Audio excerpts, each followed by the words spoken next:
Prestasi mengecewakan Atletico Madrid di kompetisi Eropa dalam beberapa musim terakhir membuat manajemen Los Rojiblancos melakukan gebrakan di bursa transfer musim panas kali ini. Sebagai tim yang pernah 2 kali mencapai final Liga Champions dalam rentang musim 2013-2014 hingga 2015-2016, Atletico Madrid sudah 7 musim tidak merasakan babak semifinal Liga Champions. Demi mengembalikan kejayaan di Eropa, Atletico Madrid melakukan gebrakan dengan membuang beberapa pemain di bursa transfer kali ini dan menggantinya dengan pemain-pemain top dunia. Sebagaimana dikonfirmasi oleh jurnalis sepak bola Fabrizio Romano melalui 3 kata saktinya yaitu "Here we go", manajemen Atletico Madrid telah mencapai kesepakatan untuk merekrut Conor Gallagher dan Julian Alvarez.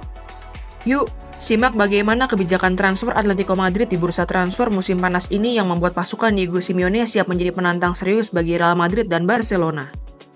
Sebelum menonton video ini lebih lanjut, boleh like, komen, subscribe, dan share ke teman-teman kalian ya. Serta nyalakan juga loncengnya agar tak ketinggalan video terbaru dari Bench Football Indonesia.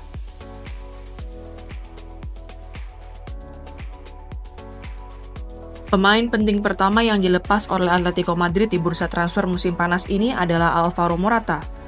Manajemen Los Rojiblancos memutuskan untuk melepas penyerang utama mereka itu ke AC Milan dengan biaya transfer sebesar 13 juta euro. Keputusan manajemen Atletico Madrid untuk melepas Morata tidak terlepas dari keinginan sang pemain itu sendiri. Ex-penyerang Real Madrid itu merasa kurang nyaman karena sering mendapat kritik yang berlebihan dari fans Atletico Madrid. Selain itu, Alvaro Morata juga menyebut bahwa dirinya memiliki kenangan yang indah di Liga Italia. Sebagaimana diketahui, pemain berusia 31 tahun itu pernah memperkuat Juventus dalam 2 periode dan berhasil menjadi salah satu striker terbaik di Serie A. Faktor lain yang menyebabkan Atletico Madrid memutuskan untuk melepas Morata adalah gaji sang pemain yang besar. Dilansir dari Capology, Morata menerima gaji sebesar 260.000 euro per minggu atau setara dengan 13,5 juta euro per musim dari Atletico Madrid. Catatan itu membuat Morata menjadi pemain dengan gaji tertinggi kedua di skuad asuhan Diego Simeone musim lalu. Selama membela Atletico Madrid, Alvaro Morata mencatatkan 154 pertandingan untuk tim asal ibu kota Spanyol itu, dengan catatan 58 gol dan 14 assist di semua kompetisi. Tidak hanya Alvaro Morata, Atletico Madrid juga memutuskan untuk melepas Memphis Depay yang juga bermain di lini serang.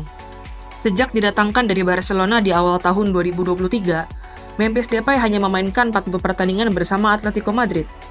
Dari kepercayaan yang diberikan oleh Diego Simeone kepadanya itu, performa Depay pun tidak impresif dengan hanya mencetak 13 gol dan 2 assist. Pemain asal Belanda itu juga sering mengalami cedera otot yang membuatnya sering absen membela Atletico Madrid. Dilansir dari Transfermarkt, Memphis Depay telah menghabiskan 237 hari di ruang perawatan selama 1,5 musim membela Atletico Madrid. Atau dengan kata lain, hampir separuh masa kontrak Depay di Atletico Madrid dihabiskan di ruang perawatan. Ex-pemain Man United dan PSV Eindhoven itu juga tercatat sebagai salah satu pemain dengan gaji paling besar di skuad Los Rojiblancos musim lalu. Dengan cedera kambuhan yang dimilikinya, Memphis Depay menerima bayaran sebesar 168.000 euro per minggu atau setara dengan 9,5 juta euro per musim dari Atletico Madrid. Nominal gaji itu tentu tidak sepadan dengan kontribusi yang diberikan oleh Memphis Depay kepada Los Rojiblancos. Tidak hanya di lini depan, Atletico Madrid juga memutuskan untuk melepas bek senior yang sudah membela mereka selama 9 musim yakni Stefan Savic. Pemain asal Montenegro itu memutuskan untuk hengkang ke Liga Turki dengan bergabung Trabzonspor. Selama membela Atletico Madrid, Savic tampil dalam 297 pertandingan dengan catatan 3 gol dan 3 assist di semua kompetisi untuk Los Rojiblancos.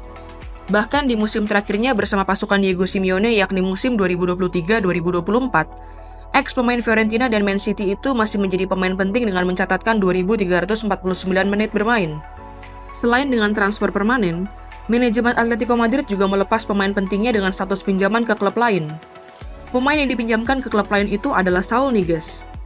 Sepanjang musim 2023-2024, gelandang asal Spanyol itu tampil dalam 49 pertandingan untuk Atletico Madrid di semua kompetisi dengan catatan 2 gol dan 5 assist. Walaupun bisa bermain dalam berbagai posisi di lini tengah, gaji Saul Niguez yang mencapai 230.000 euro per minggu atau setara dengan 12 juta euro per musim membuat manajemen Atletico Madrid meminjamkannya demi mengurangi beban gaji.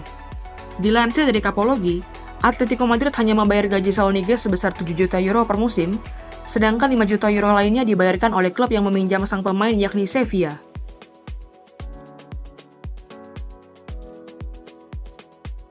Kepergian Stefan Savic ke Trabzonspor membuat Atletico Madrid harus mendatangkan seorang bek tengah. dan pemain yang dipilih adalah Robin Lenormand. Untuk mendapatkan jasa bek tengah utama timnas Spanyol di Euro 2024 itu, Atletico Madrid harus membayar biaya transfer sebesar 34,5 juta euro kepada Real Sociedad. Biaya transfer tersebut terbilang murah, karena market value sang pemain sebenarnya berada di angka 40 juta euro.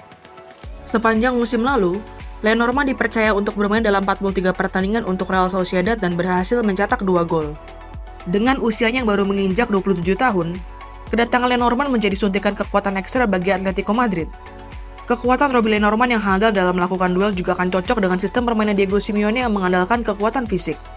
Selain Robin Lenormand, Atletico Madrid juga telah resmi mendatangkan penyerang tengah untuk menggantikan peran Alvaro Morata. Pemain yang didatangkan itu adalah Alexander Sørloth. Untuk mendapatkan tanda tangan top skor kedua La Liga musim lalu itu, Atletico Madrid harus membayar biaya transfer sebesar 32 juta euro kepada Villarreal. Koleksi 23 gol dari 34 pertandingannya di La Liga bersama Villarreal musim lalu tentu membuktikan ketajaman yang dimiliki oleh Sørloth. Koleksi golnya di La Liga musim lalu membuat Sørloth mencatatkan rasio 0,67 gol per pertandingan, dan catatan itu jauh lebih baik daripada Alvaro Morata yang hanya mencatatkan rasio 0,47 gol per pertandingan. Bahkan, penyerang asal Norwegia itu pernah mencetak 4 gol dalam satu pertandingan di La Liga saat Villarreal bertemu sang juara La Liga yaitu Real Madrid. Dengan tinggi badannya yang mencapai 195 cm, Sørloth mencatatkan 31 sundulan ke gawang lawan di La Liga musim lalu, berbanding hanya 25 sundulan ke gawang lawan yang dicatatkan oleh Alvaro Morata. Catatan ini membuktikan kekuatan sang pemain dalam melakukan duel-duel udara yang akan menambah variasi gol Atletico Madrid.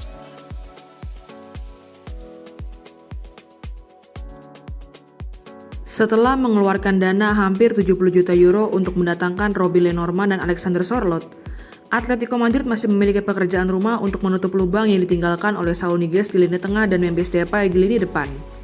Untuk mengisi lubang di lini tengah, Fabrizio Romano mengabarkan bahwa Atletico Madrid telah mencapai kesepakatan dengan Chelsea untuk merekrut Conor Gallagher. Demi mengamankan jasa gelandang timnas Inggris itu, Los Rojiblancos dikabarkan harus membayar biaya transfer mencapai 42 juta euro kepada Chelsea. Biaya tersebut relatif murah, karena Transfermarkt mencatat market value sang pemain mencapai 50 juta euro. Sepanjang musim 2023-2024, pemain yang kini berusia 24 tahun itu dipercaya untuk bermain dalam 50 pertandingan bagi Chelsea di semua kompetisi. Dari kepercayaan yang diberikan oleh Pochettino kepadanya itu, Conor Gallagher berhasil mencatatkan 7 gol dan 9 assist bagi The Blues. Dalam kontrak bersama Atletico Madrid yang telah ia sepakati, Conor Gallagher diikat dengan kontrak berdurasi 5 tahun yakni hingga tahun 2029. Kedatangan Conor Gallagher sebagai punggawa baru di lini tengah Atletico Madrid tentu menjadi suntikan kekuatan yang signifikan bagi skuad Diego Simeone. Selama bermain untuk Chelsea dan menjalani masa peminjamannya di klub-klub Liga Inggris lainnya, Gallagher dikenal sebagai pemain dengan etos kerja tinggi yang bisa bermain dalam berbagai posisi di lini tengah. Kemampuan yang dimiliki oleh Conor Gallagher ini akan cocok dengan taktik Diego Simeone yang membutuhkan pemain dengan etos kerja yang tinggi. Sedangkan untuk mengisi lubang di lini depan yang ditinggal oleh Memphis Depay, Atletico Madrid memutuskan untuk merekrut Julián Álvarez. Transfer ini cukup mengejutkan karena Pep Guardiola sebenarnya tidak mau melepas sang pemain. Namun sebagaimana yang dikabarkan oleh Fabrizio Romano, Manchester City akhirnya menerima tawaran sebesar 75 juta euro ditambah add-on sebesar 20 juta euro dari Atletico Madrid untuk Julián Álvarez. Merespon tawaran dari Atletico Madrid, Julián Álvarez juga dikabarkan sangat bersedia untuk pindah ke Spanyol. Dalam kesepakatan ini, pemain asal Argentina itu akan diikat dengan kontrak selama 5 tahun yakni hingga tahun 2029 bersama Atletico Madrid. Walaupun harus meninggalkan klub yang membawa dirinya ke benua Eropa, keputusan untuk pindah ke Atletico Madrid ini dinilai akan menjadi titik balik bagi karir sepak bola Julián Álvarez. Sebagai pemain yang telah meraih semua trofi yang bisa dimenangkan oleh seorang pemain sepak bola, Julián Álvarez bukanlah pemain inti di skuad Pep Guardiola. Sang pemain hanya digunakan sebagai cadangan atau ban serep dari Erling Haaland. Transfer Julián Álvarez ke Atletico Madrid yang membuat City memecahkan rekor transfer keluar mereka ini juga akan menjadi suntikan kekuatan ekstra bagi tim asuhan Diego Simeone. Dibanding Memphis Depay yang sering bolak-balik ruang perawatan, Julián Álvarez tercatat belum pernah mengalami cedera selama karir profesionalnya sebagai pesepak bola. Selain itu, usia Álvarez yang baru menginjak 24 tahun ini membuat dirinya menjadi investasi jangka panjang Atletico Madrid. Gimana nih menurut teman-teman? Apakah kedatangan Conor Gallagher dan Julián Álvarez akan membuat Atletico Madrid mampu kembali berjaya di Spanyol dan Eropa? Tulis pendapatmu di kolom komentar ya.